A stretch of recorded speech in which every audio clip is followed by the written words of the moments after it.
میں social media دیکھتا نہیں ہوں کہ مجھے سر میں درد ہو جاتا ہے، تو ویسے ان کے ٹائٹل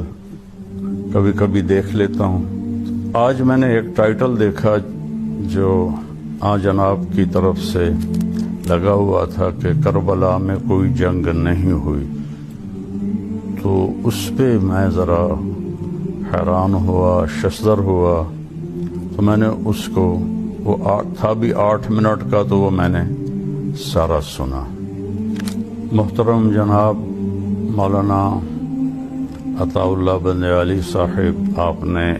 ایک تو جمہور امت سے ہٹ کے بات کی کہ کربلا میں کوئی جنگیں نہیں ہوئی، بلکہ وہ جو کوفی ان کے ساتھ تھے انہوں نے ان کو قتل کر دیا۔ دوسری بات آپ نے فرمائی کہ کربلا تو کوفے کے راستے میں آتا ہی نہیں، کربلا دمشق کے راستے میں آتا ہے۔ تو یہ میں نے دونوں نقشے گوگل سے نکلوا کر ان کو بڑا کر کے آپ کی خدمت میں پیش کیے ہیں۔ نہ میرا ارادہ کوئی مناظرے کا ہے اور نہ ہی میں نے کبھی یہ اسلوب سیکھا ہے، صرف اپنی معلومات آپ تک پہنچانے کے لیے، منوانے کے لیے بھی نہیں، قائل کرنے کے لیے بھی نہیں، لیکن اہل بیت سے جو میرا ایک تعلق جڑا ہوا ہے اور اللہ نے مجھے ان کی ایک محبت دی ہے۔ لیکن میں بھی مانتا ہوں کہ یزید نے امام حسین علیہ السلام کے قتل کا حکم بالکل نہیں دیا تھا، نہ ہی وہ اس پہ راضی تھا،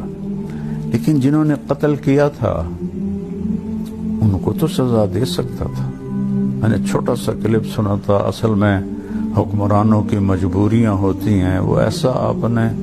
رقیق اور ایسا جان چھڑانے کا طریقہ تھا آپ کا اس میں، تو واقعہ حرہ کو بھی آپ تعویل کر دیتے ہیں۔ کمال آپ کی بادشاہی ہے، شہنشاہی ہے۔ اہل مدینہ کو یا اللہ جو تنگ کرے اس کو اس طرح ختم کر دے جیسے پانی میں نمک گھل کے ختم ہو جاتا ہے، اور جو ان کو ڈرائے اس کو تو ڈرا۔ تو اس کمبخت نے تو 3 دن مدینے کو حلال کر دیا۔ تو میں سارے اپنے بہن بھائیوں سے کہتا ہوں جو میری بات سن رہے ہیں کہ اللہ کے واسطے اگر آپ اللہ کے نبی کی اولاد کا دفاع نہیں کر سکتے ہو تو پھر خاموش رہو، آپ یزید کے دفاع میں مت لگو، اس کا معاملہ اللہ پہ چھوڑو۔ ہم بھی اس کے لیے کوئی یہ فیصلہ ہرگز نہیں کرتے، وہ فیصلہ میرے اللہ کا ہے، یغفر لمن یشاء ویعذب من یشاء، لیکن وہ امام حسین کے قاتلوں کو سزا نہیں دی، یہ اس کا جرم عظیم ہے، جرم عظیم ہے، جرم عظیم ہے اور ناقابل معافی جرم ہے۔ اور مدینے پر اس نے حملہ کروایا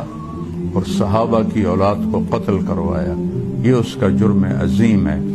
اللہ سے دعا کرتا ہوں کہ اللہ آپ کو یزید کا وکیل بننے کی بجائے اہل بیت کا وکیل بنائے، اور جتنے میرے بہن بھائی بچے بچیاں سن رہے ہیں، اللہ کرے میری بات ان کے دل میں اتر جائے۔